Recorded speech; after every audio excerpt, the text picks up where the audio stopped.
Credit Karma makes building your credit straightforward and stress-free with help from our credit builder. Sign up today at creditkarma.com and start enhancing your financial health. Credit Karma, your partner in building a brighter financial future. Credit Builder plan is serviced by Credit Karma Credit Builder and requires a line of credit and savings account provided by Cross River Bank, member FDIC. Grumpy Old Geeks, a weekly talk show hosted by Brian Schulmeister and Jason DeFilippo, discussing the finer points of what went wrong on the internet and who's to blame.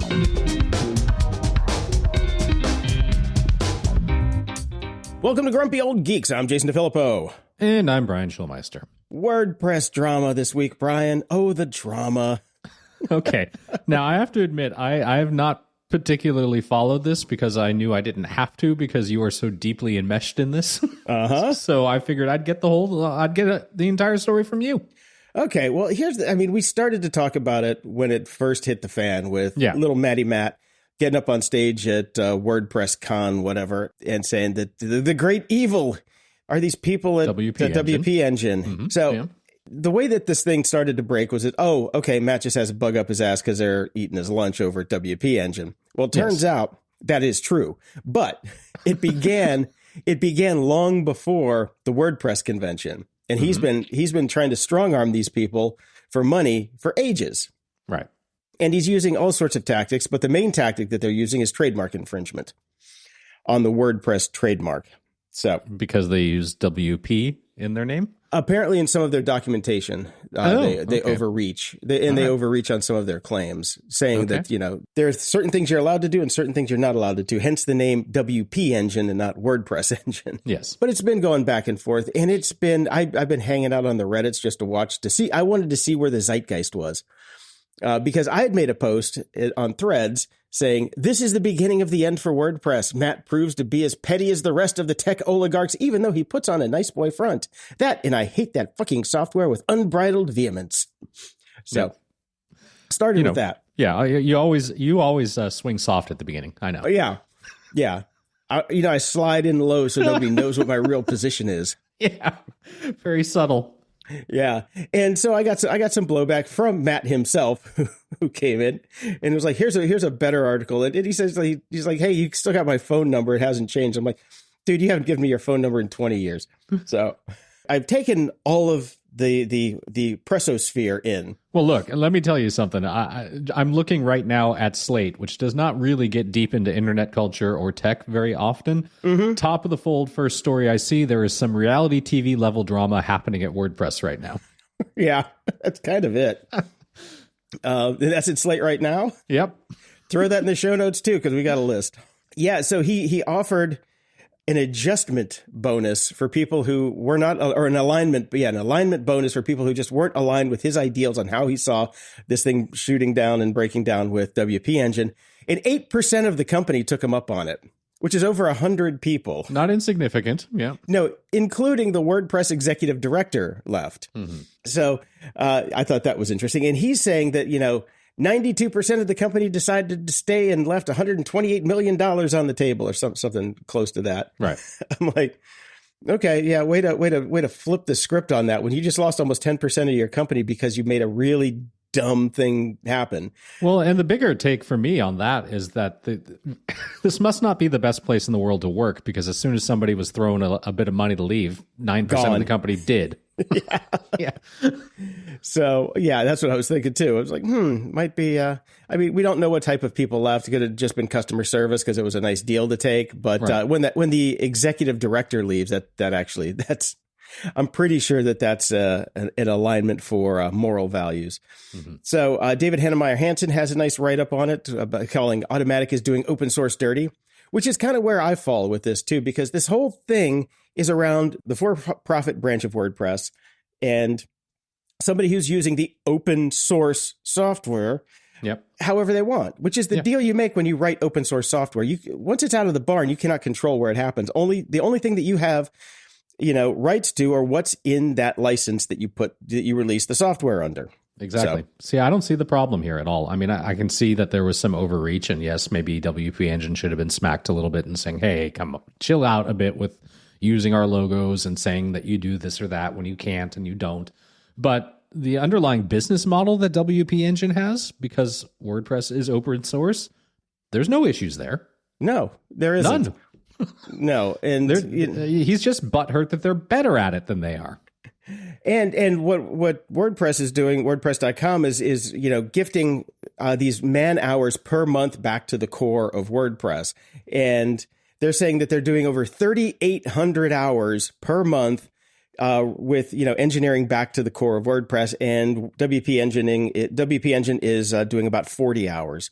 And well, here's the thing, Matt. Nobody said you had to give 3,800 hours per month back to it. You're choosing to do that. And by the way, to do that. Yeah. If you're putting that many hours into this product, why does it still suck? That's the first thing that I thought of. I'm like, that's a lot of man hours, and this thing is still a flaming piece of shit. What the hell? So it's very fun to watch on the outside. Matt overreached for sure. He did a really dumb thing, which means he doesn't have anybody around him really, I think, that guides him. It feels very Elon Musk. He's got a bunch of yes men around him, and that's about it, except for when he actually put the cards on the table and he found out 9% of the company left. Yeah. I don't even know if he has yes men around him because he's a nice guy. He's a nice guy. And one of my friends wrote in the Threads article, it's like, I remember we all had a party at Matt's apartment when WordPress hit 100,000 downloads, so it was like a big milestone for him back then. He was a nice kid, but you give somebody $1 billion in free run of their own, empire that runs half the internet, somebody's going to get a big head and do something stupid.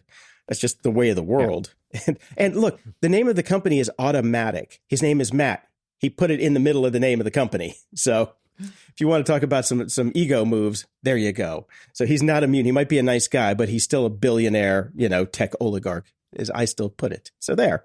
No, I mean, there's no doubt about that. I mean, unfortunately, most of the internet runs off WordPress. It's not going away. It's never going to go away. But yeah, this is just, I don't know, is he having a midlife crisis? Something is going on. This is just stupid.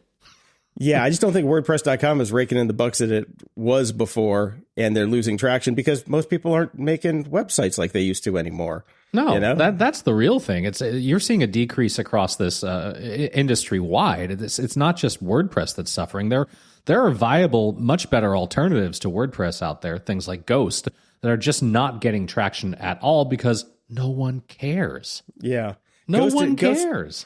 Ghost has good traction because of their newsletter interface, and the fact that you can do paid newsletters with it. That's where Ghost really comes in and shines. I found another one that I was in doing a little bit of research. I found one called Directus, which was neat because it kind of takes your database scheme and then just builds the UX on top of it. I love that. Yeah, that's really cool. I was looking at that when you put it in the show notes. Yeah. The reality is that there's very little money being put towards web resource anymore, to websites. Nobody's developing websites. Nobody's putting a ton of money into websites. Everything's app-based these days. Yep, and to do that, your whole backend is going to be API driven, and the word site. Too many words in my head today. The website is just just a front end with the least bit of effort that they could possibly do. Yeah, And personally, I think it's a shame. I like websites. I like it when people still put a lot of money and time and effort into things. I like it when I'm surprised by new sites out there that are doing something that unexpected. Yeah. I think it's a real shame that we're not spending more time developing things for the web, even if it, God forbid, happens to be on WordPress. It's an overreach on a blogging platform for what they've done anyway. It's a kludge. And the one thing that really got me, that was the trigger for me to write that thread, was, this is a quote from Matt that he did with an interview he did at The Verge. He says, WordPress.org just belongs to me personally. Okay. Yeah, that's not a good thing. That's really not a good thing. So he says, in my role as owning WordPress.org, I don't want to promote a company which is A, legally threatening me, and B, using the WordPress trademark. That's part of why we cut off access from the servers. This still comes back to the plugin directory. And WordPress.org hosts the plugin directory, which takes, I'm sure, a metric shit ton of resources, as well as the theme directory. Well, here's the deal. You don't have to do that. You did that on your own to promote WordPress. That wasn't, that's on you, man. If people want to use it, then make it use. If it's going to be a commercial thing, make it a commercial thing. Figure that out, but do that not without shutting people off, in the real world, because that's shutting off WordPress users that are on WP Engine from getting their plugin updates was a complete an utter overreach. And really, that's what fucked his credibility. Oh, yeah, totally. You know, I mean, if you were coming out now and you were trying to decide on what platform to go with, would you do this? Absolutely Drupal, baby. not. No. Yeah. And that has been the fun part. I see all the stuff that, we used to use back in the day that we just were like, I don't want to use that. Don't want to use that. See, Drupal is back in the news and Laravel is back in the news, which I hated. All of those are horrible. The problem with WordPress, I mean, as awful as it is, it makes sense to use it just because there's so much stuff available. It's so flexible in such a horrible way, but it beats all the other competitors. It really just does. So, well, I mean, that's if you want to do self-hosting. And nowadays, it's like, if I'm going to do something hosted, I'm going to Squarespace. Fuck it. Right. Yep. They do that just as well. Mm-hmm. Yeah. You find out what your maximum requirements are and then find the least friction option out there for you. And WordPress is never the option with the least friction. Absolutely not. Well, more than a few people sent this in to us because we had been talking about Jason's great white whale hunt for the LAPD Cybertruck out there. This is not the LAPD Cybertruck, but there is one down in the city of Irvine, and they released a new promotional video on Tuesday to show off their new Tesla Cybertruck. The video is every bit as cringy as you'd expect, but there are a few details that weren't expected. For starters, the new Cybertruck is only going to be used for the DARE anti-drug program. I can't believe that's still around. Rather than as a patrol car. And perhaps more oddly, the promo video music uses music from the Terminator movie franchise. Oh, there we go. Way to go, guys. Yeah. Read the room, Orange County. Read the room. Now, they say the Irvine Police Department is excited to unveil what we believe is the first police Tesla Cybertruck in the nation. Los Angeles is not that far from Irvine, so maybe they should talk to each other. Because if you've seen that LAPD one around, they're the first one in the nation. Yeah, and I've seen it twice. And like I said, this is an LAPD. It's the black. It looks like a black and white LAPD squad car with the circle, City of Los Angeles logo on the white door, but the rest of it's black. Yep. This is a straight up LAPD looking Cybertruck. So, well, it would not surprise me because reports have trickled out that a company called Unplugged Performance, which is based in Hawthorne, California, was making a big push to equip cops in Southern California with Tesla technology. So that's just south of Los Angeles, and that's where SpaceX and Tesla have large facilities, so not surprising there. And again, the video, the promo video, set to music from the Terminator. They do know that the bad guy in the second movie is dressed up as a cop, and the movies are actually about how cops are bad and power corrupts. Realize that, right? And apparently there's also issues with did they get permission to use said music, and it's looking like no. Probably not. And this is an interesting one, too, to talk about police and the Cybertrucks. 3 police chiefs in Northern California have independently concluded that Teslas are unfit to serve or protect. So this is an article from the SF Gate, and they spoke with 3 police chiefs who have independently come to the same conclusion. Teslas are not equipped to handle the demands of modern policing. Studies have shown the U.S. transportation sector contributes 29% of the country's overall greenhouse gas emissions. If law enforcement can't rely on the most commercially available EVs in this push toward a greener future, it casts doubt on how realistic Newsom's push really is. And this is from our lovely governor trying to make new inroads to wherever he can. I've watched enough high-speed chases on the news daily because that's our sport, our national sport in Los Angeles. There's no way that these Teslas could hang with them for as long as they go sometimes.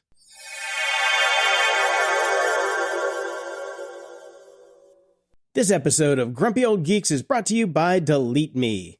Let me ask you a question. Have you ever wondered just how much of your personal data is floating around out there on the internet?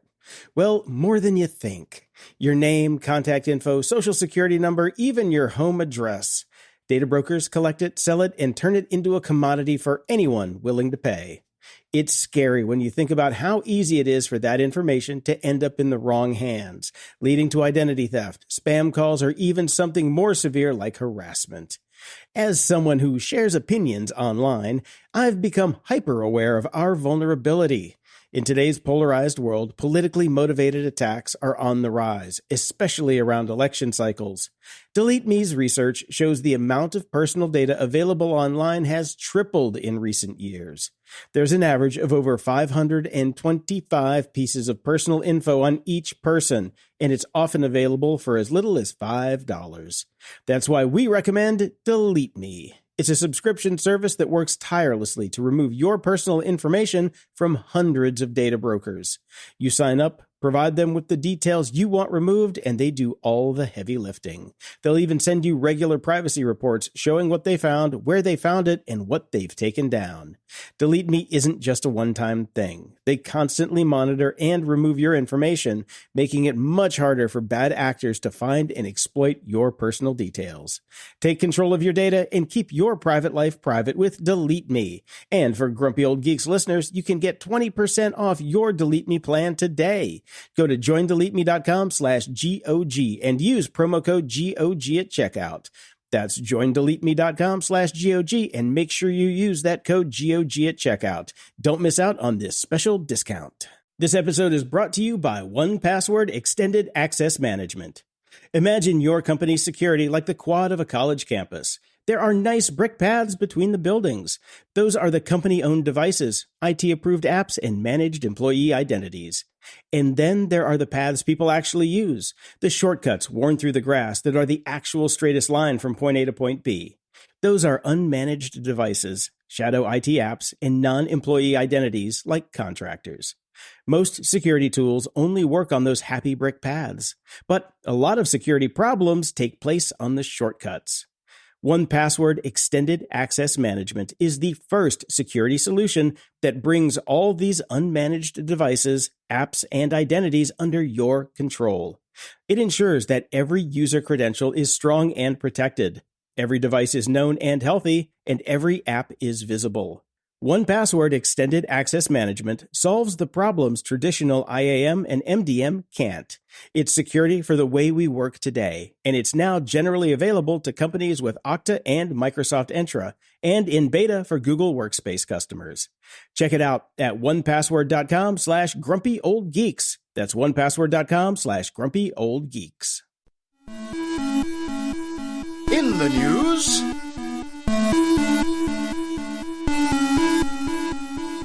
Apple Intelligence is coming, Jason. Apparently, it will start rolling out on October 28th, according to Bloomberg. They said last month that it was targeting October for the release of iOS 18.1, iPadOS 18.1, and macOS Sequoia 15.1, which will bring some of the first Apple Intelligence features to the iPhone and all other Apple devices.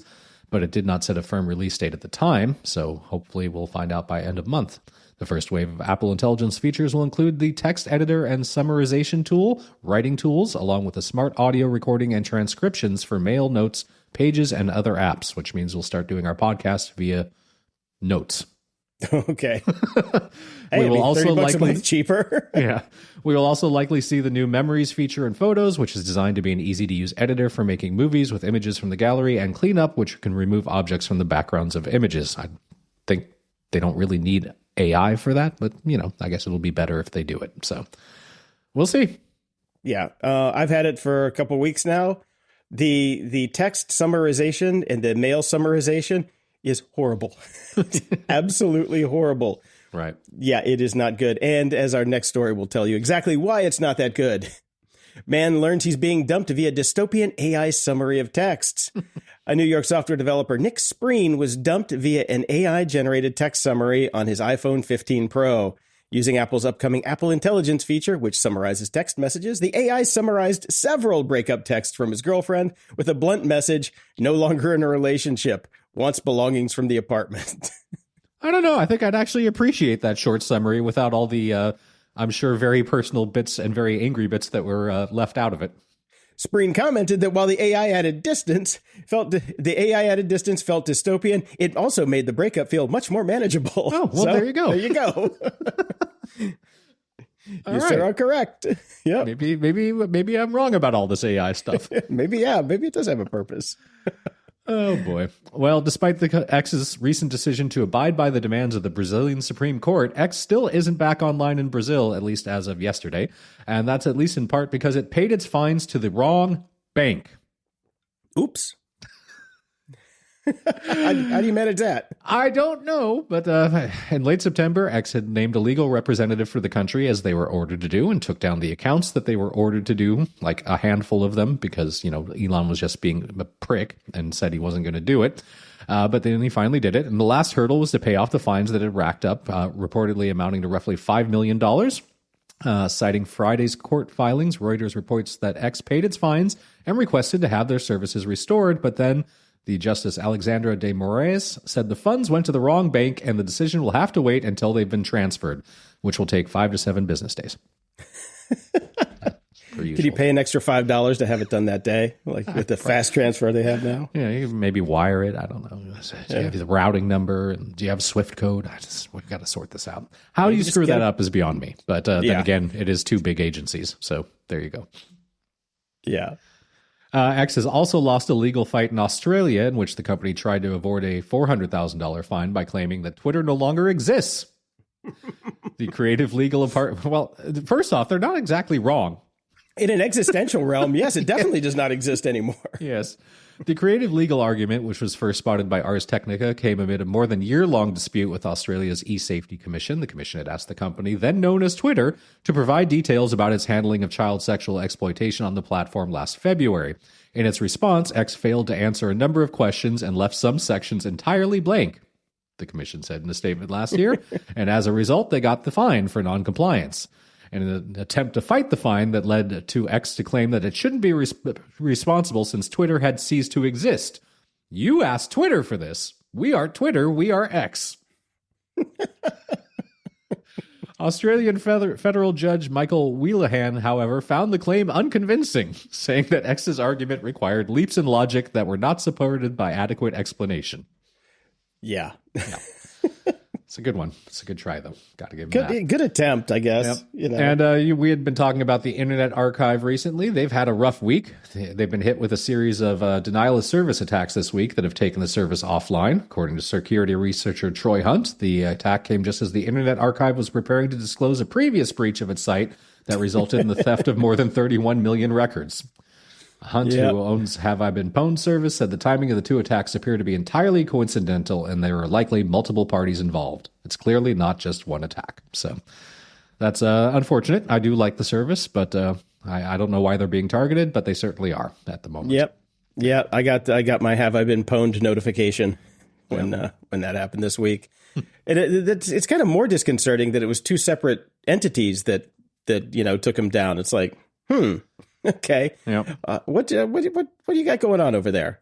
Like, how bad is your security that you get fucked over by 2 people on the same week? Yeah. It's funny. I found out about this because I was actually going to the Wayback Machine for the first time in a very long time, and I'm like, why is the Wayback Machine broken? That thing's solid as a rock. I guess I got it just the right time. Yep. All right. Instagram and Threads are facing growing backlash over aggressive moderation. On Threads, the topic of Threads moderation failures is trending, with users reporting accounts being restricted or deleted for minor issues, such as linking to controversial articles or using common phrases. Instagram and Threads head Adam Mosseri has responded to some complaints, stating that he's looking into it. Well, okay. To be fair, death to the great Satan America is a common phrase, but one that probably should be moderated. Yeah, probably. Yeah. Okay. I noticed that there was an uptick in blue sky chatter on Threads this week. Most of it being, oh, hey, blue sky's here. Who are they? and other people going, yeah, I posted the same thing over on Blue Sky and got 2 comments, and here I got 1,500. I think I'm going to stay here. Yeah. So that was kind of that. But yeah, even Verge writer Umar Shakir had his Instagram account disabled because the platform mistakenly flagged him as underage, despite submitting ID proof. Meta's moderation upheld the ban, leading to the permanent loss of all his posts and connections. Yep. Okay. Well, look, we've complained that there was no moderation, that there needs to be moderation. And I think what we're learning is the solution is not to do AI moderation because it's I was going to say working. the llama. They've got llamas running around in the customer service department now, I fear. It is absolutely not working. So I think we need to put a pause on this, people, because, you're screwing with people's lives. And again, it's their own fault. Like we've always said, everybody's building their houses in somebody else's backyard here. So even if you use WordPress, it turns out to be that way, it seems. Apparently so. Yeah. We usually have some science news here that's uplifting and, restores your faith in humanity. Well, I have some science news, but sorry, Brian, it's not going to restore anybody's faith in humanity. Okay. China has launched its first batch of internet satellites as part of the Shifan constellation aimed at competing with SpaceX's Starlink. However, these 18 satellites have sparked concern among astronomers due to their brightness, which interferes with night sky observations. Experts warn that the Xinfan satellites are even brighter than SpaceX's, posing a serious issue for research, astronomy, and creating visible streaks in telescopic images. We're just going to be locked in another 20 years, Brian. So Mars, Pretty forget much. about it. A couple of these things are going to start hitting each other, and it's just going to be, we're going to have that whole Seven Eves thing happening. Yep, the whole cascade failure. Yep. So just, that's fine. We don't have to go anywhere anyway. Just Elon. Let's get him out first.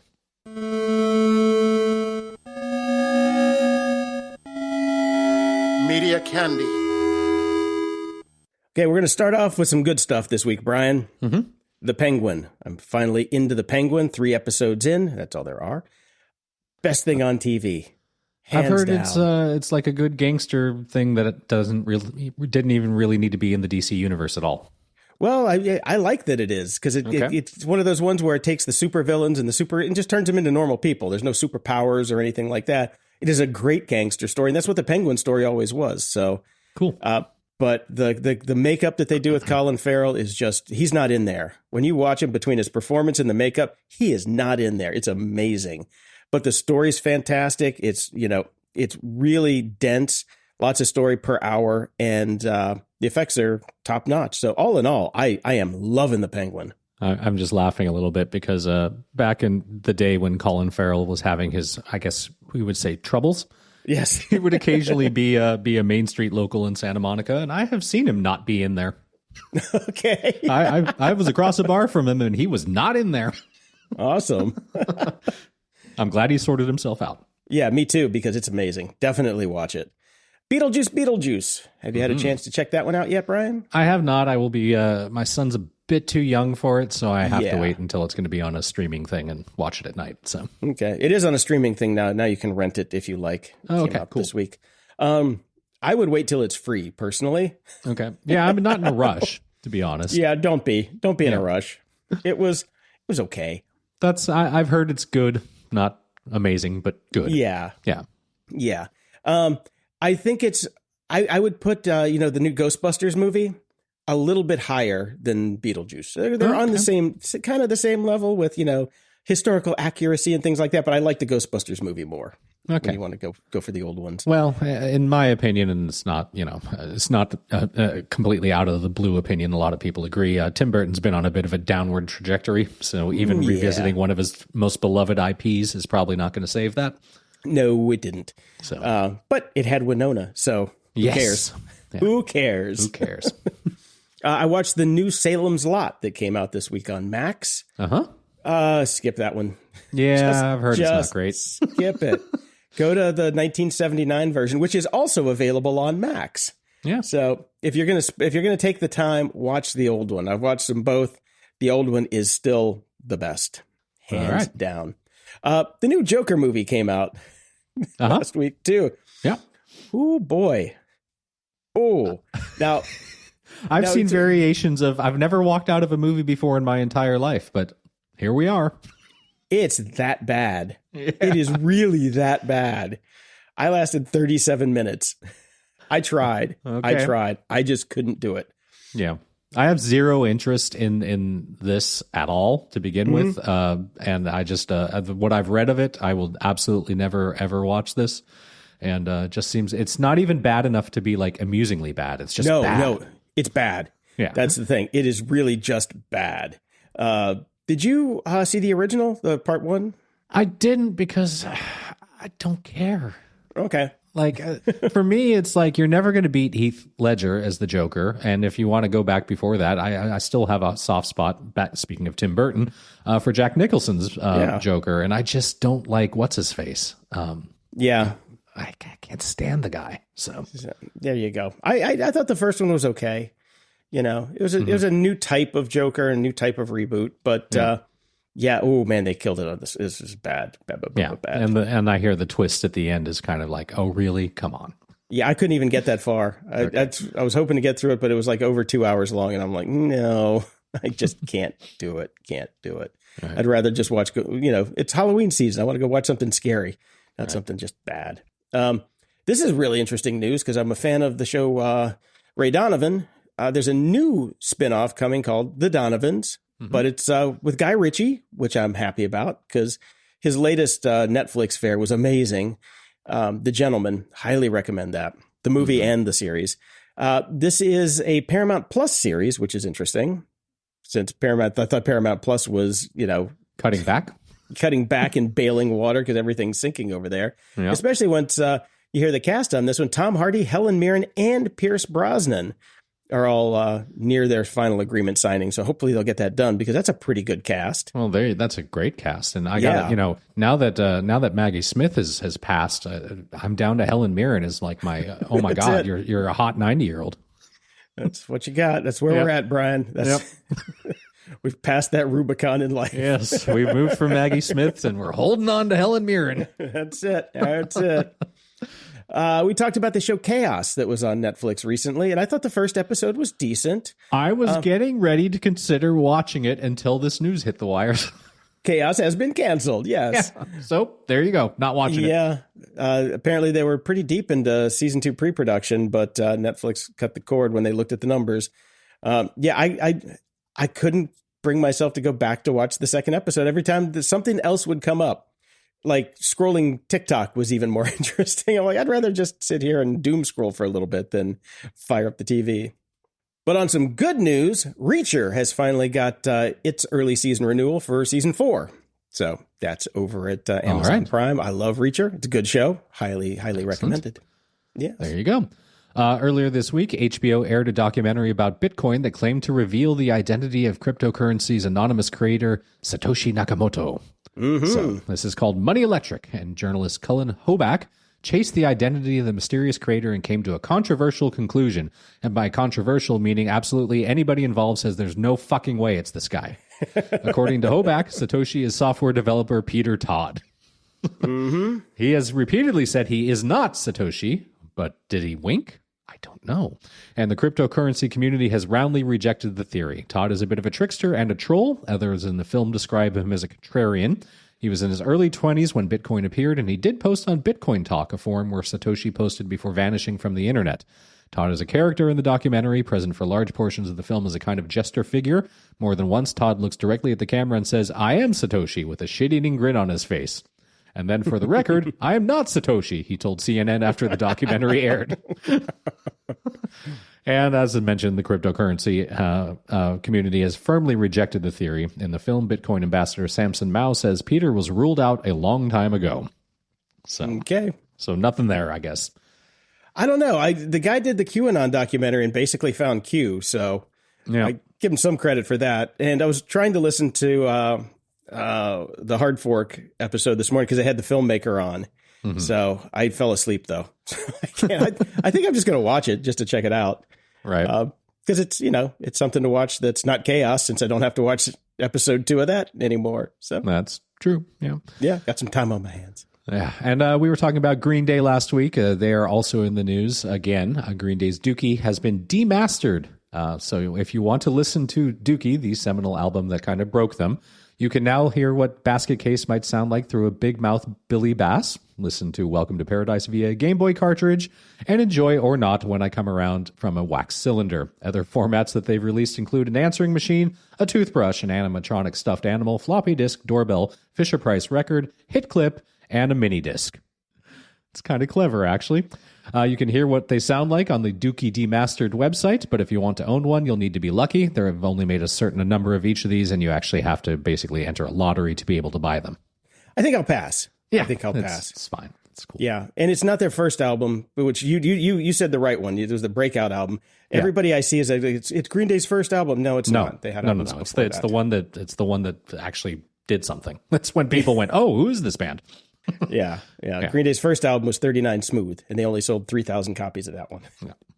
Amazon is, since we were just talking about Reacher, which I did have to watch with ads this last season, god damn it.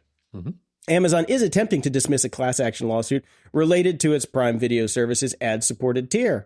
The lawsuit, filed in California, claims Amazon misled subscribers by introducing ads and charging an extra $2.99 per month for an ad-free experience. Plaintiffs argue this violated their expectations and constitutes a breach of contract. Well, Amazon No. wrote this in their motion to dismiss that they filed on Friday. Even though Amazon has the right to increase the Prime membership fee, plaintiffs and other Prime members paid exactly the same fee for Prime before and after the change to Prime Video. Access to Prime Video is just one of the many Prime benefits that Amazon may change in its discretion. But plaintiffs still have complete access to Prime Video and all of its content and pay nothing extra for it. In other words, even though Amazon could permissibly change or remove entirely any Prime benefit, it did not do so with Prime Video. Gotcha. Sorry. They're right. They're absolutely right. They are absolutely right. Is it a dick move that they did it? Oh, 100%. Yes, 100%. Is it a illegal move that they did it? No. Ups and doodads. Well, my kid is at the age where he's starting to ask about basically, well, gaming in general, because I've tried to keep that as much away from him as possible, but certainly more of the online gaming systems, like his friends are playing like Minecraft and Switch and Roblox and all that sort of stuff. So Roblox is going to be a hard no, thanks to the story I just read. Tell us why, Brian. Tell us why. I'm researching Minecraft, and we're going to get him a Switch, Nintendo Switch for Christmas this year. So that'll have to be enough. He'll have to survive not being targeted by predators and bots on Roblox's platform, because apparently that's what's happening all over the place. I know it. I understand it happens on Minecraft too, but you can do family-friendly servers, or I could even set up my own server for him and his friends to play on. And there's ways to protect it, but. Roblox is not doing that great. They've been targeted by a short-selling firm, Hindenburg Research, which is a great name. Great name. Yeah, over allegations that the company inflates the numbers of real humans on its platform and has not gone far enough to protect children against predators. I'm sorry, are they talking about X or Roblox? Yeah, really. It's the same. So. This is less than ideal to be targeted by them. The firm is famous for revealing in 2020 that the EV startup Nikola faked a demonstration of its flagship hydrogen-powered truck. Me too. We talked about it. Yeah. They were forced to pay investors $125 million, and founder Trevor Milton was eventually charged with defrauding investors and sentenced to serve 4 years in prison. I don't think any of that's going to happen with Roblox, but basically, they're just saying they're being completely dishonest about their daily active user count and have different internal numbers than what it provides to its public investors. You cannot do that. Multiple former Roblox employees that Hindenburg spoke with said the company can track players who have multiple accounts, even though it told the SEC that it could not do that. The allegations related to child safety on Roblox are more serious, but not new. As recently as July, Bloomberg published a lengthy expose detailing instances of adults grooming children through the platform, including one instance in which a man paid for an Uber to bring her to his home across state lines. Oops. Yeah, for a platform that sees 500 or 50,000 chat messages sent every second, Roblox has just 3,000 moderators tasked with scanning user content. It also relies on AI, which, as we've discussed a little earlier in the show, maybe not be working out so well for moderation. And the platform recently had hundreds of active accounts under different varieties of the name Jeffrey Epstein. So, yeah, not going to be doing Roblox with the kid. All right.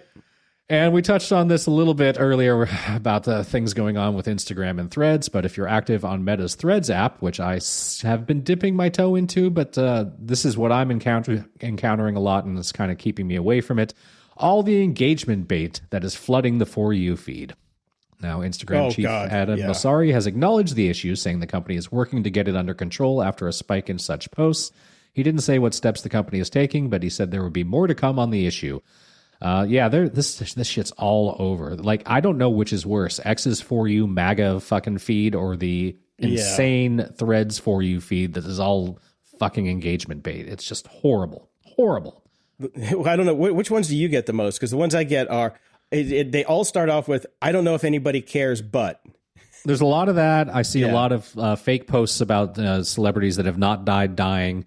There's a crap ton about workout and losing weight and all that sort of stuff. And just there's so much of it. And a lot of like, I'm going to have this explosive story that I can't wait to tell you about on my blog. And then if you like look at it, there's just nothing. And they never write anything ever. Yeah. I'm getting hundreds and hundreds of, hey, I'm like X days sober. Yeah, posts. A lot of that too. A lot of sobriety, a lot of how to quit drinking, a lot of all that sort of stuff. Yeah. Yeah. I'm surprised you're getting that too, because I figured I was getting it just because of my keywords. Well, I figure I get it because they have next to nothing to work off from me, so I'm getting it from you because we're friends. Yeah, could be. But I know those are total engagement baits because you look at them and they've all got just tons of tons and tons of likes and hearts. I'm like, okay, good luck. See you at Yeah, the I was bar. briefly getting into Threads, and now I'm kind of turned off by it because every time I load it up, I'm just buried under that crap. That's the thing. It's like after I got pretty good engagement on that Mullenweg thread. And, of course, half of it was people telling me I'm a dumb fuck, and the other half were like, right on, bro. So just kind of ignore it. So the internet. Yeah. Yeah, the internet, basically. Oh, the one thing that I did say that I wanted to kind of clarify that I forgot at the beginning. I said, this is the beginning of the end for WordPress. People took that as me saying, oh, WordPress is dead. WordPress is dead. No, it's just the beginning of the end. The cracks in the armor are there. He shit on the bagel too much this time. And people are going to choose new platforms as they become available. So this is a market opportunity for people to change. That's all. Yeah. It's the decision makers have looked at this and went, we're going to avoid this platform moving forward. Yeah. Because, I mean, look, you can't kill these things. Drupal's still around. Come on. Look, the sun will expand and take out the entire fucking solar system, and there will still be sites running WordPress. I guarantee. Some dumbass is still going to be there going, why can't I get my WooCommerce thing to look like I want it to?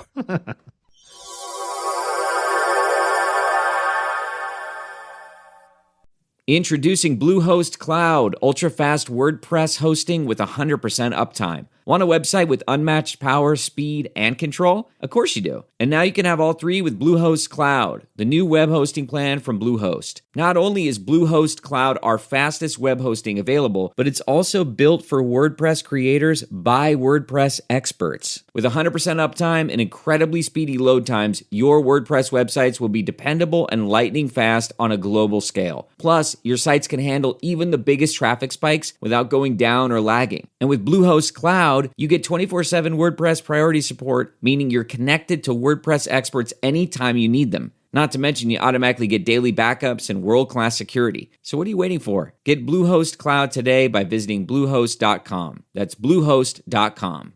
Let your imagination soar with Audible. With stories across every genre, from expert advice to fantasy, you'll be inspired to imagine new worlds, possibilities, and ways of thinking. Listening can even lead to a positive change in your mood, habits, and overall well-being. As an Audible member, you'll get to choose one title a month to keep from their entire catalog, including bestsellers and new releases. Allow yourself to delve into the spooky this season by listening to classics like Stephen King's The Shining and Pet Sematary. There's more to imagine when you listen. New members can try Audible free for 30 days. Visit audible.com/imagine or text imagine to 500-500. That's audible.com/imagine or text imagine to 500-500. At the library. Brian, I'm sorry, but I read a new Audible original this week. I'm sorry. I listened to a new Audible original this week by John Scalzi called Constituent Service. I'm surprised he didn't release it on Blue Sky. He probably did. It's a very short story. It's only 3 hours long, but it's read by Amber Benson, who is a Buffy alum. She does a great job. Okay. And it's about aliens on the planet and a human going into municipal service in a sector of the city that is overrun by aliens. Or not overrun, but that's where most of the people that live there are aliens. It's cute, it's fun, and you can't read it yet. Although I think this is old. I think it's an old story, so there may be print versions of it out there, but the audio version's new. I think he's just finding old shit that he's got in the drawer and selling it to Audible because he's too busy on Blue Sky writing nothing. But it was good. I liked it. And if you have an Audible premium account, it's free, which is how I really found it. Because flipping through it, like, here, would you like some free stuff? I'm like, I always want some free stuff. Come on. I also read Earn It, Unconventional Strategies for Brave Marketers by Steve Pratt. Steve Pratt was the one of the founders of Pacific Content, which was a major podcast publishing house that got bought by Rogers Communication, who ultimately destroyed it and shut it down. So, way to go, Rogers. It's a good book on how they built and basically did their podcasting division. And it's very smart stuff. These guys were, the Navy SEALs of podcast production for a while. So if you're in that game, there's some good stuff in there. There's definitely some good stuff. None of it really appropriate for us because we've been in the business too long and we're kind of screwed. We've been doing it for 11 years. But if we start a new show, Brian, we're set. Okay. We're set. It's a good marketing book, though. Highly recommended. And In just a couple days, Brian, new Neil Stephenson. I don't know if I'm going to read this. Oh, okay. But Brian, it's the first installment. Here's the thing. I like it when he does near world sci-fi, like future world, near future. Yeah, near future, I like it when he does massive future sci-fi. I don't like his historical stuff. Mm-hmm. I haven't liked a single book he's written that's been historical, and this is historical. Oh, see, I like some of them. Diamond Age, I still think is his best book. I liked Cryptonomicon a lot. I hated it. It. Yeah, if you don't like Cryptonomicon, then you're definitely not going to like the Baroque Cycle, which I listened to Absolutely for 72 hated hours. it. I bought the whole goddamn thing. I use it to press laundry. That's about what it's good for. Yeah. I don't know. I'm going to wait for a few reviews to come out for it because what was the last one? Termination Shock. Yeah. I listened to the audiobook version but I had bought the hardcover thinking that, I'm just going to sit down and read the hardcover. No, I ended up putting it up in the little library down the street where it's been for like 6 months because nobody wants it. Poor Neil. But you know what I did find though? 30 years ago, Neil Stephenson wrote a little a short story in Wired magazine called Spew, which was the name for my first website 30 years ago, I have a copy of the Wired a magazine where he's on the cover that has that short story in it that I just found the other day. So, there you go. I'm trying to think like the last, I didn't hate that last Neil Stephenson book as much as you did. I read it all. It was fine. But I'm thinking back, like the last book I actually really liked from him came from 2011. It was Remedy. Oh, yeah. Yeah. That's the last time I liked a book of his. What's funny is I thought that was William Gibson in my memory. I'm like, wasn't that William Gibson? Oh, wait, did Seven Eves come out after that? Which I did love that one. So Seven Eves was good. Yeah, that was really good. Anyway, I'm surprised he didn't do a follow-up on Seven Eves, which was ready for a follow-up. I mean, I know. I was tailor-made for it. One. He was, and even in the back of the book, he talked about exploring the universe more because he did such a good job of universe generation, and then it was perfect. Just left it. So crazy. Yeah, but no. Now we've anyway, got, speaking of your, yeah, no thanks. Pass on that. Speaking of your shit for free from Audible, I still have my Amazon Unlimited, Kindle Unlimited that actually ends on Sunday.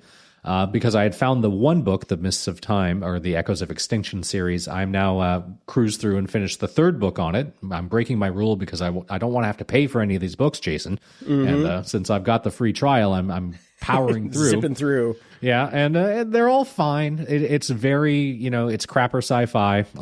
It's insane characters that just never would be this smart or this powerful or make all the right decisions or have all the wonderful things happen to them happen. So it is what it is. You've got your hero, Mists of Time, Echoes of Extinction, Book 3 by D. Ward Cornell, finished, and I'm zooming through Book 4 because I have until Sunday. Otherwise, I'm going to have to buy it.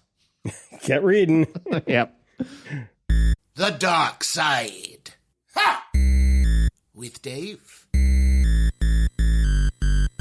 Welcome to The Dark Side with Dave, with podcast superhost Dave Bittner. Dave is the host of the Cyberwire podcast for all your cybersecurity news. The co-host of Hacking Humans with Joe Kerrigan, discussing how humans are mean. The co-host of Caveat with Ben Yellen, because people are nosy. And the host of Control Loop, because industrial machines have feelings too. Dave is also the co-host of Only Malware in the Building, a shiny new show that comes from our friends over at N2K. And who's the other company, Dave? I always forget this. Proofpoint. Proofpoint. There you go. So check out all of Dave's amazing work. So it's not all for nothing. Right. What we lack in quality, we make up for with volume. There you go. Yes. And by the way, this is episode 669 of Grumpy Old Geeks. That's a lot of crap. Nice. We're still digging for gold. Oh, man. So I got a little follow-up this week. Joe writes in, "Hi, Grumps. It was mentioned that you wish iOS had an app-specific screen rotation lock, something I wished for as well. Not too long ago, I realized you can use shortcuts automation to toggle screen rotation on an app-by-app basis. It works flawlessly. I can share specifics on the setup, but also it's likely spelled out online if Googled, which it was. So I found one of those. But thank you, Joe, and thank you everybody else that wrote in about that, because I got a lot of them. Like, hey, idiot, it's there. Just got to go find it in shortcuts. I'm like, oh, just where I look every day for something. Yes. There's a video. Well, yeah. I mean, it's not just find it in shortcuts. It's make it, program it, yes. Right? Develop it in shortcuts. So I'm happy that this is here, but I think it's a great reminder of how powerful shortcuts is. Like every now and then I'll see something come by where someone has done something absolutely bonkers using shortcuts that is amazing. And for me, at this point in my life, totally intimidating, you know? Yeah. I always think about the Shortcuts app, and then I just never, ever launch it or do it. They should enable you to share like applets, but then I guess it opens up the whole system and causes problems. So I think there is a way to do some shortcuts that you can share, at least with yourself and anybody on your iCloud account. I did that once for a shortcut. But the thing about shortcuts is it just reminds me of work. I don't want to do work. Right. That's true. Right. I'm like, I did that shit for 30 years, guys. I just don't want, I just want a button that says, don't twist it when I roll over in bed. That's it. That's all I want. Now I'm having like nightmare flashbacks of writing all the drag and drop, like batch automated droplets that I used to make for Windows machines to do my work. And oh God. Doing defragging and jeez. And then like, oh my God, so much stuff. So many drag and droplets. I had a ton of them for Debabbilizer. Yeah, Debabbilizer. Oh, yeah. The graphics. Yeah. That's right. Yep. Yeah, that was a scripting machine. Yeah. We did the preliminary poster for the Truman Show in Debabbilizer. Our friend Dave Riegler sat there for a weekend and wrote out a way to do it in Debabbilizer. It wasn't perfect, but it looked pretty damn close. Wow. So, That's neat. yeah, I missed Debabbilizer. Yeah. Anyway. I mean, talk about a great piece of software that, you know, did exactly what it said it was going to do, did it well. I mean, that thing was rock solid and in everybody's toolbox back in the day. Yeah. Yep. Oh, yeah. The good old days. Well, thanks, everybody. I haven't tried it out yet, but maybe I will this weekend. There you go. Do some work. David writes in, loved the latest show, and after listening to your discussion with Dave about USB-C, I thought you might all enjoy this fascinating video looking inside a USB-C cable. Keep up the great work. And it's a link to Adam Savage, and it's a look inside Apple's $130 USB-C cable. First off, I would never buy a $130 cable. And secondly, I lasted about 15 seconds into this video before I went, nope, don't care. Well, I saw watched Adam the whole Savage and thing. did the same.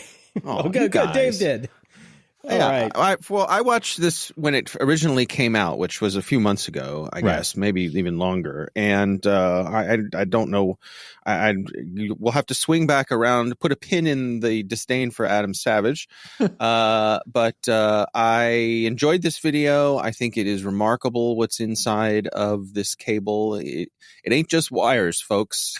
It's it's its own little computer. It's a computer. Yeah. Inside this cable, and it's amazing that it works at all. So, you know, once again, just amazing technology and engineering that makes it all work like magic. So yes. Now let's unpin that pin. Jason, why the disdain for Adam Savage these days? I don't know when that flipped.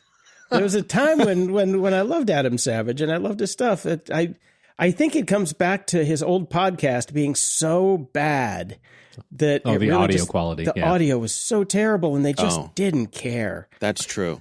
And it made me so angry that I really wanted to listen to it because I liked Adam and I liked the crew. Right. But the podcast was so bad, it just left me angry. And I think that's my genesis story of Adam Savage becoming a supervillain. So I don't feel as strongly as you do. What I feel I did was I burned out on Adam Savage. I have topped up the amount of Adam Savage I need in my lifetime, and like I remember when the cherry went on that pie, and that was the end of The Expanse. Yeah, when you saw him floating in space. I remember that moment where you were just like, "Fuck that guy." He's in everything, and I didn't need him there, and it totally took me out of The Expanse. I read his book. I didn't mind it, and I think the thing for me is I don't like Tested. I don't like Adam. Adam needs Jamie. There's something about the combination of them that makes it good, and I love the same Mythbusters. same as Top Gear. It's the same as Top Gear. You need all three, or it's none. Yeah, it's so Ernie without Bert. Yeah. Yeah, it's Ernie without Bert. Yeah, definitely. So Adam Savage by himself has zero interest for me anymore, but I would watch the shit out of Mythbusters anytime it comes on TV. So, well, I like Tested, and I like watching. I like watching Adam answer listeners' questions, and I think part of what I enjoy about it is his general tone of positivity in a cynical world.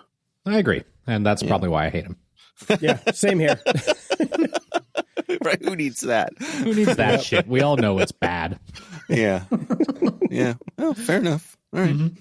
So I wanted to go into a little bit of film here because Dave's on with us, and I thought he might have the take on this. Megalopolis. Any of you guys planning on seeing it? No. Certainly not in theaters. I'm curious in the same way that you can't look away when you drive by a car crash. I've read some reviews. Yeah. I've heard most people say that it's terrible and it's a waste of time and money and the human spirit. But every now and then, see, that's the Joker. They got their movies mixed up. That's the new Joker. Well, all right. Have you seen the one review that has gone viral? I don't know which one. It's not a real reviewer. It's somebody on X, of course, but it basically just said, this movie's a flaming pile of shit, but you get to see Aubrey Plaza's titties. Oh, okay. Okay. It's gone beyond viral. It's hilarious. This is what the movie will be remembered for, that particular tweet. Yeah. I have to keep watching. I got about 25 minutes into it last night. Oh, you did? Okay. Yes. And? It's interesting, actually. I kind of was, and I just hate Adam Driver. I'm just not, on Team Adam. Okay. For this one, for any not stretch. my Kylo Ren. No, not at all.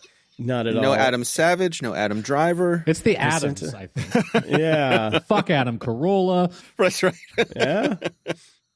All right. Adam Neumann. Yeah. Adam West. Not a fan. Adam West. No, we like that one. We'll keep him. He gets a pass. He's grandfathered in, literally. So it reminded me a lot. I don't know if you guys have seen the movie Titus, the old Titus Andronicus retelling with Anthony Hopkins from back in the 90s. No. Oh, it was a modern. It was kind of an avant-garde telling of Titus, and it was brilliant. I love that movie, and this had flavors of it. Not besides not having Anthony Hopkins, which is one was something that you want. There's definitely a lot of talent in there. There's definitely a lot of talent in there in Megalopolis. I don't know about the writing so far. It's very strange. It is very strange. I would think it would probably be fantastic if you were like the director and stoned out of your gourd the entire time. As apparently he might have been. Yes, exactly. By all accounts. Yes. Allegedly. It was allegedly. But I think I'm going to finish it. I'm going to stick with it because I found it more interesting than the Joker. The Joker was just an unmitigated shit pile. Yeah.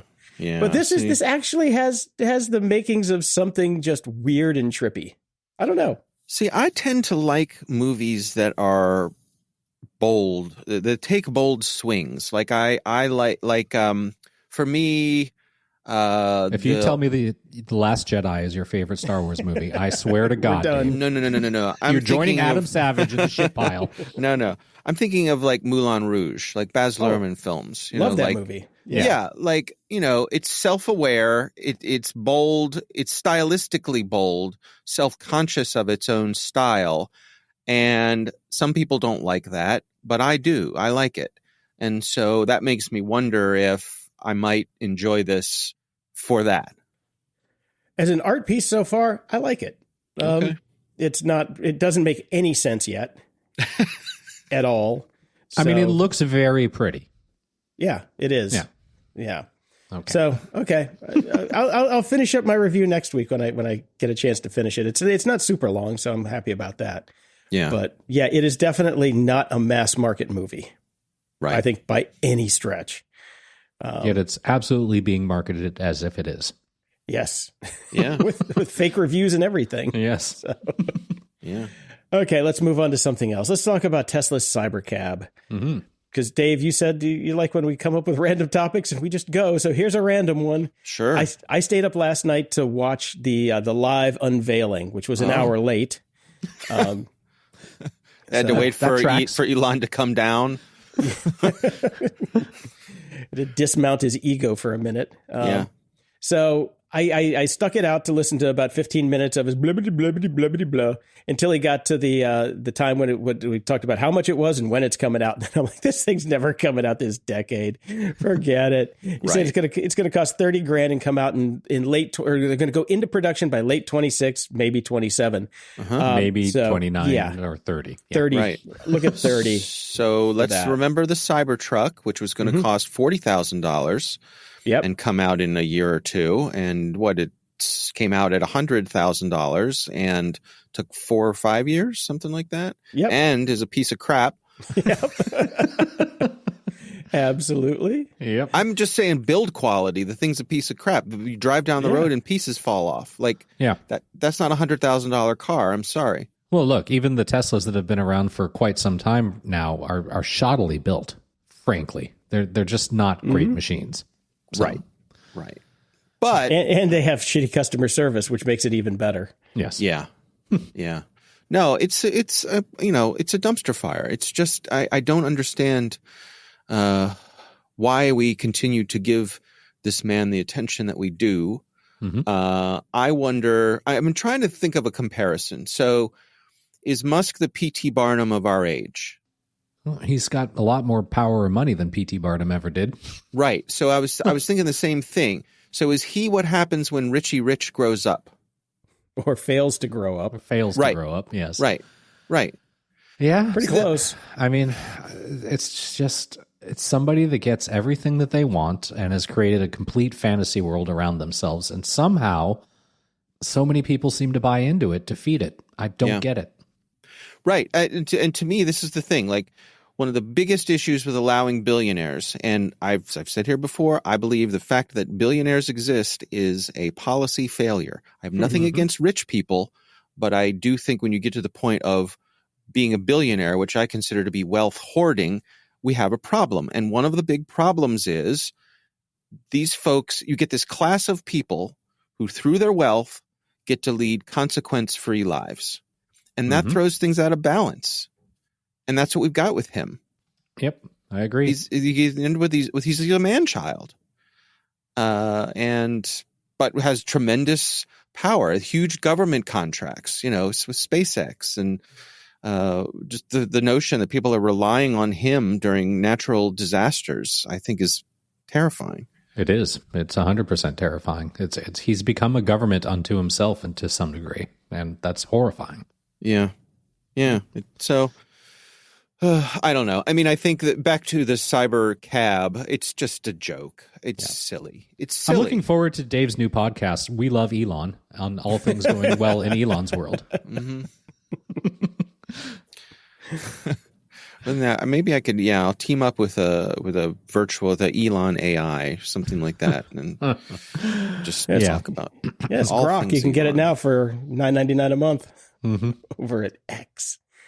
Right. I just could not see myself ever getting in one of these, because it goes back to for me, it's just still, they're using the wrong technology. They need to be using LiDAR. Cameras just cannot tell depth. It's so crazy how polarizing he has become, because as I've said, obviously he has a gazillion fanboys, and they're not all bots on X. Some of them are actually real people. Oh, they were all shouting, "We love you, Elon," last night. I know. But even here in Canada, which is somewhat removed from all of this, the politics and all of that, I have a friend here that has a Tesla, and he felt the need to tell me we bought it before we knew he was an asshole. Yeah. I've seen that bumper sticker a lot. Yeah. Yep. Yeah.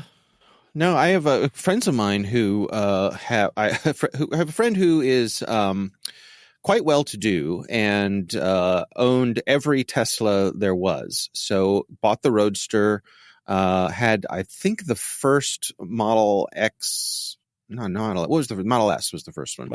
Model S, like east of the Mississippi. Had a Model Y, just was in on all of them. But then at some point when Elon revealed his true self, my friend just sold them all, got rid of all the Teslas, and got other much nicer electric cars. Yeah.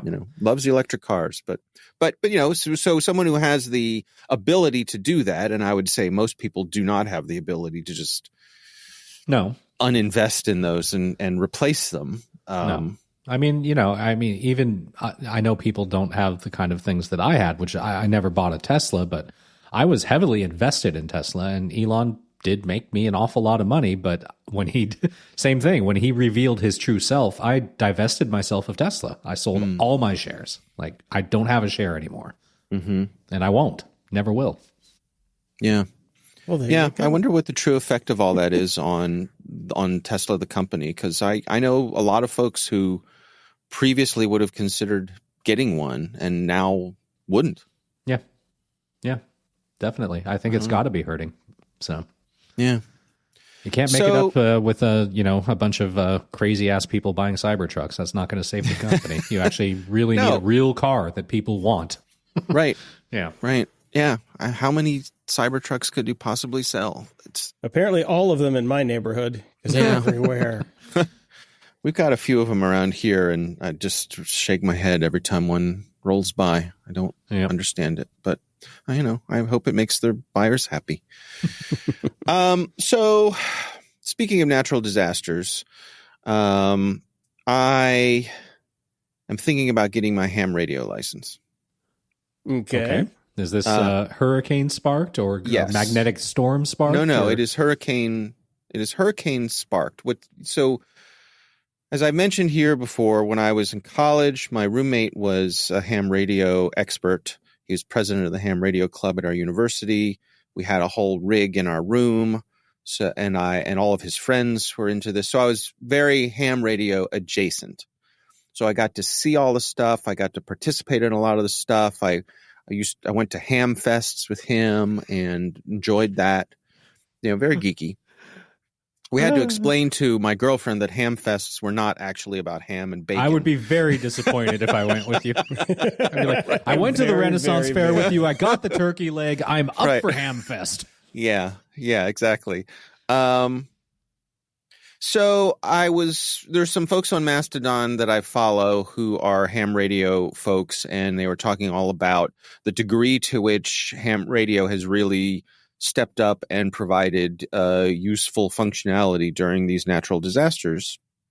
And I've been playing with a little software-defined radio kit. I got an old MacBook Pro with a little dongle you plug into the USB port with an antenna, and you can just tune into Spectrum, which is great fun.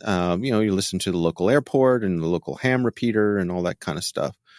So I was just thinking, like, why not? What's keeping me from doing that? Is this something, were there to be trouble in my area, would it be beneficial for me to have a ham radio license? Mm-hmm. I think it may be. I don't think it'll be that hard to get, especially with the experience and just being around it as much as I was. I suspect I'm certainly not going in blind, having been around it as much as I have.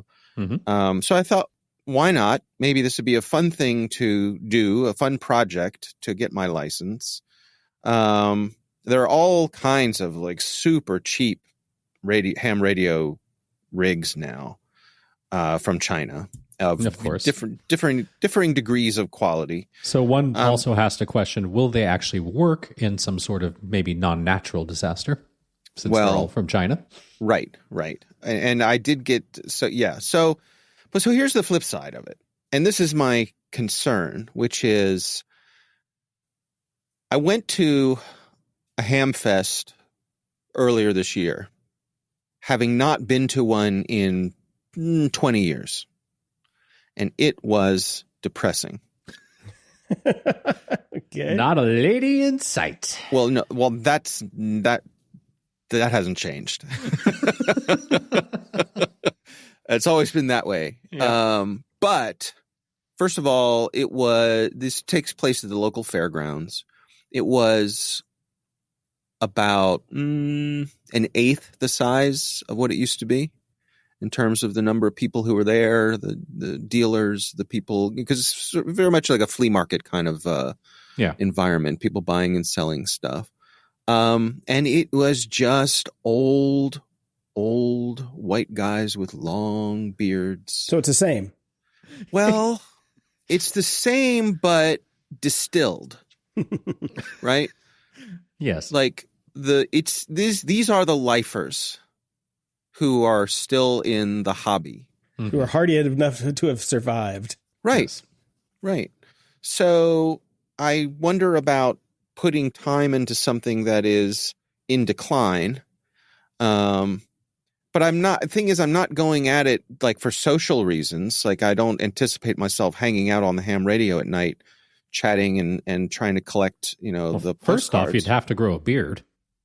Well, that I can do. I can do that overnight. Okay. But I don't know. So that's what I'm worried about. Well, the only thing I would say to you is we ourselves are also in decline. So, getting into something that's in decline, that's going to be our lives moving forward, what's left of it. That's it. We're Right. there. Yeah. I think about that when I think about my personal music choices. When I go to concerts these days, I'm like, okay, well, we're just all old and we're in decline. And so is the Right. band. And Why is it so loud? yeah, exactly. And the other thing is, will it bring you joy? And that's all that really matters. If you think doing this will bring you joy, if there's such a low barrier to entrance for you to dip your toe in anyways, Right. why not? Yeah. You're not stuck with it if you decide you don't like it, Dave. That's the thing. And it's a low investment. And also, I think part of what spurred this was my feeling of meh after the last round of iPhones came out. Yeah. Right? Like I'm feeling like I need so some much. I need a hot gadget. new technology. Right. Exactly. Like a ham radio. I just need something. I need to spark up some old vacuum tubes. Get on the wireless to Istanbul. Yeah. So I think I need to scratch my gadget itch, and I don't know. I think I'm liking your second post in our notes here as a good gadget scratch, as opposed to ham radio, personally. I want this, but I don't need this. Yep. That I would get. So I put a link in here to a TRS-80 computer on eBay, which I used to have. I used to have one of these. This exact computer I used to have. Somewhere along the years, I no longer have it, and that makes me sad. The problem is I don't need this. Like I look at it. So this is what I want to talk to you guys about. I look at this on eBay and I want it, but I don't need it. I don't have a place for it. I don't have time for it. All of the things that I would have to do to reignite this. I'm chasing nostalgia. I'm chasing feelings I had when I was 15 surrounding this device that are impossible for me to catch. Yes. And so I'm trying to have the discipline to look at this thing, enjoy it from afar, know, boy, wouldn't it be nice to have that, but have the wisdom to know that despite the fact that I can totally afford this thing now, I don't need it, and it would ultimately lead me to disappointment. Okay. I think you answered your own question. I was going to say, I think you got it in one there, Dave. Although, again, to play devil's advocate, what would be the harm in grabbing it now, putting it in, say, your attic or your garage for, those days when the podcast dollars aren't running in anymore and you're down to just for the garage sale. You're down to 9 or 10 shows. That's all and you got plenty of free time. Yeah. The problem is, well, there's several problems, but an issue is that all of these old computers run in emulation. So I want to boot one of these up. I do it in my browser, for God's sake. And all the software is available. All of it. So if I want to play, but it's not the same. It doesn't feel the same. But it's never going to be the same. Like, I don't want to You can never go home again, Dave. You can never go home again. That's right. So that's what I'm getting at. Right. That's the feeling I'm getting. You're feeling old. Yeah, I know. True. I guess the closest thing I have to that, I mean, there's many things like the music thing, but the one that struck me and it changed, and I'll tell you why it changed. For me, it's been going back to Disneyland as an adult, because that was such a part of my youth, of my teenage years, and there are so many memories associated with it, and friends and shenanigans and life experiences learned for the first time, and it all took place at Disneyland. So it's a very nostalgic, heavy, and triggering place for me. And it was always weird to go back as an adult, but the thing that changed it is now going with my son and seeing it through his eyes. That's made it bearable again. So I think you need to get your kid into Radio Shack TRS-80 and ham radio and you go HamFesting with him. Oh yeah, that's gonna happen. Just what every teenage boy Dreams wants to do. Go to a HamFest with their dad. Oh my gosh, that'd be just so great. Yeah, the Disneyland thing I think is like if you've ever went back to your old middle school or your old elementary school and you go in the gym and you're like, this is so small. Or like, what? These hallways are so small. Everything's so small. It's like that. But boy, you had the world's greatest playground. Oh, I absolutely did. And I'm always very pleased with that. Like people are always just like, didn't you ever get sick of it? Or how it's so fake and it's Disney. And I'm like, I had the best fucking childhood you've ever heard of. Right. Right. So cool. I'm going to tell you a little quick story, Dave, before we wrap here. Yeah. So I went down that memory hole not long ago with cameras, because when I was a young lad, I couldn't afford really nice cameras. And it was the time when the Nikon F4 had come out, and I'd always wanted an F3, and I wanted all of these different cameras. And I had a Pentax K1000, which you could buy at Sears for $99. Right. Love that camera. Eventually I bought one of those. I bought a Nikon F3 and I bought a Nikon F4 off eBay. Those things I dragged around the country for years. They would sit on my shelf. I finally got some film, took it out, shot a little bit with the film, never got it developed, and then ended up selling them for half of what I paid for them at the garage sale. It's fun now when I see them, I'm like, man, I wish I had those cameras. And I'm like, slap myself and go, no, you don't. No, you don't. They just take up space and they cost money. Right. No. Yeah. You don't need the thing. You just need the idea of the thing. Yes, that's it. Yeah. And I look at eBay now and I see them, and I as you posted this, I'm looking at Quadra 840 AVs, and I'm like, it'd be fun to have one of those, and they're $1,600. I'm like, oh no, really? Wow. Yeah, for a mint condition 840 AV, wow, or $1,499. Yeah, but yeah, no, the time has passed. Move on. I know. I need to. If you're gonna do the TRS-80, get the chassis.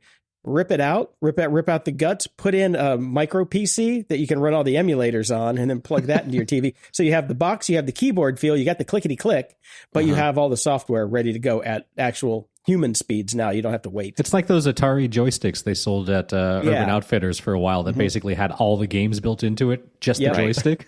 Right. Yeah. Yeah. That's what it is. All right. Well, we'll just, invent a time machine, Dave, and solve the problems. Yeah.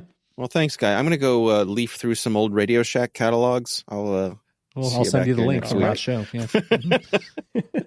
Closing shout outs. Over at Patreon, nobody signed up. What's wrong with us, Brian? Quiet week. We've only got two people over at PayPal, Ralph and Miles. Thank you both so much. Nobody at the tip jar and no reviews. What happened, Brian? And nobody notable died. Oh, man. Did this week actually exist? This is a horrible outro. Man. Well, I guess let's cut it here. Until next time, I'm Jason DeFilippo. And I'm Brian Schulmeister. Thanks for tuning in to Grumpy Old Geeks. Dive into the show notes and all the links from today's episode at gog.show/669. Feeling generous? Keep this top-notch entertainment rolling by dropping us a few bucks at gog.show/donate. Every bit helps. Spread the grumpiness. There's a share button in every podcast player out there, even Overcast. We checked. Use it to share the show with friends, foes, and everyone in between, and we'll be forever grateful. Head over to gog.show to find the link to our Discord channel and chat with us and other show fans. Got something to say? Send your feedback, comments, or awesome links to gog.show/contact. And show us some love. Leave a review at gog.show/review. A 5-star rating might just get your review read on the air. Stay grumpy. Today, I've got a treat for all you Apple users out there. It's the Mac Geek Gab podcast. Now in its 17th year, this show is your go-to source for tips, cool stuff found, and answers to all your Apple-related questions. Every week, hosts Dave Hamilton and John F. Braun dive into the world of Apple, offering tech support to listeners just like you. And the best part? They make sure every answer comes with actionable tips that are easy to follow. For example, did you know that if you press and hold the mute button during a call on your iPhone, it'll actually put that call on hold? Or that you can easily bulk rename files in the Mac's Finder by highlighting multiple items and choosing File Rename? These are just a couple of the many nuggets of wisdom you'll pick up from Mac Geek Gab. If you use an iPhone, a Mac, an iPad, an Apple Watch, an Apple TV, or are simply a technology enthusiast, you're going to love learning more about your technology with your two new favorite geeks over at Mac Geek Gab. Get your questions answered and have some fun along the way. Visit MacGeekGab.com or search for Mac Geek Gab on Apple Podcasts, YouTube, Spotify, or wherever you get your podcasts. Don't get caught without having Mac Geek Gab in your rotation.